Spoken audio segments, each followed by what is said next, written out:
the weekly market recap with SC Securities. Let's have a look at some of the latest developments in Sri Lankan economy and financial markets.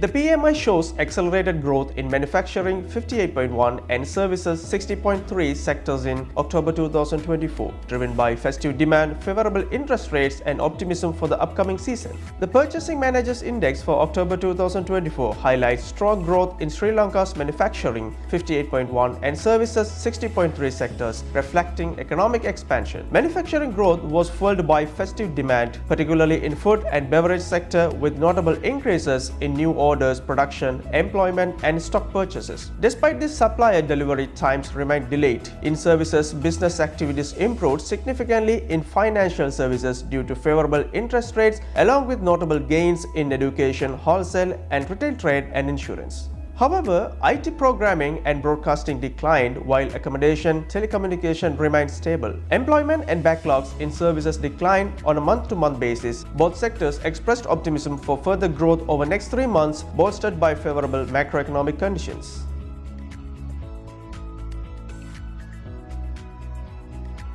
Sri Lanka aims to achieve $36 billion in annual export revenue by 2029, nearly doubling merchandise exports to $25 billion and tripling services export to $11 billion.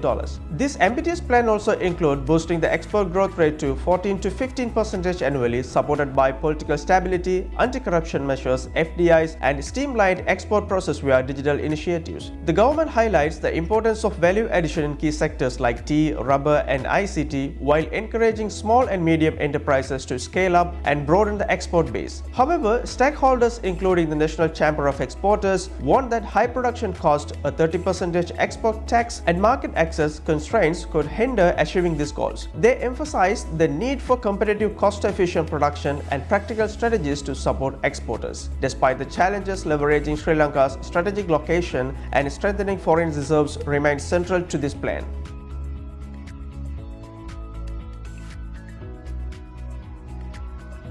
Senior economist Dr. Indrajit Kumaraswamy is optimistic about completing Sri Lanka's third IMF bailout review by mid-February, unlocking $330 million from the fourth tranche of the $3 billion package. The IMF mission currently in Sri Lanka may finalize the staff-level agreement soon, followed by broad approval in 8 to 10 weeks, likely delayed by the holiday season. Discussions include potential tax reforms to relieve low and middle-income groups by shifting the burden to higher-income earners and removing VAT on essential goods. While the review faced delays due to the election, the new government has maintained economic stability, continuing reform and retaining the central bank governor. Dr. Kumaraswamy also expressed confidence in completing debt restructuring within this year, further supporting economic recovery. These efforts aim to enhance access to additional financing from global institutions and private sources.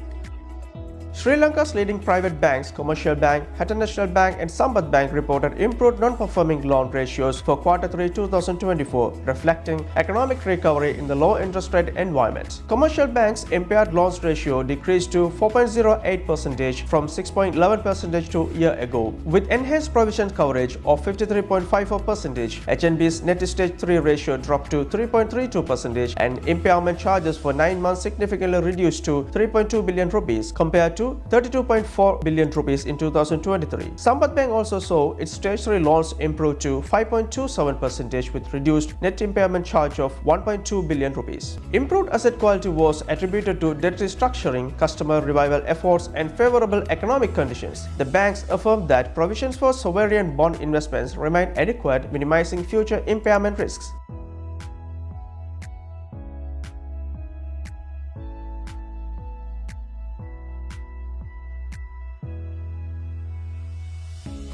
Sri Lanka is negotiating with a new staff-level agreement with IMF to meet program requirements and maintain economic recovery through 2025. Key targets include 15% GDP revenue ratio and 2.3% primary surplus, with 300 billion rupees surplus set for December 2024. Proposed reforms include increasing income tax thresholds and reducing VAT on medical items, while challenges include boosting revenues by 1.2% of GDP, aided by relaxed vehicle import restrictions. Major expenditure expenditure involved public sector salary increases, fertilizer and diesel subsidies, and expanded social welfare programs like Avasuma. Monetary policy remains focused on stabilizing currency and food prices through concerns over inflationary pressure persist. The government's stance on privatization remains uncertain, potentially increasing tax reliance. A budget aligned with IMF parameters is expected in February, vital for securing program continuity.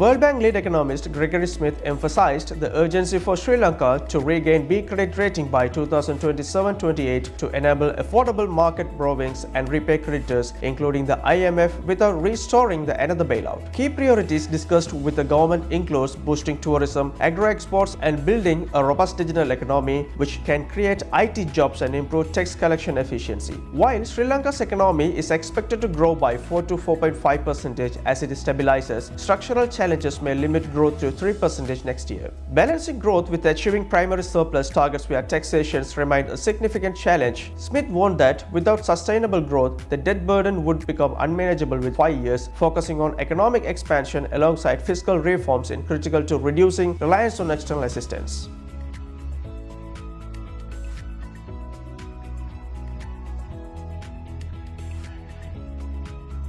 With the recent Treasury-bill auction, the 91-day Treasury-bill rate stands at 9.30%, showing a decrease of 5 basis points. The 182-day Treasury-bill rate stands at 9.60%, both showing a decrease of 4 basis points. And the 1-year Treasury-bill rate stands at 9.78%, showing a decrease of 10 basis points.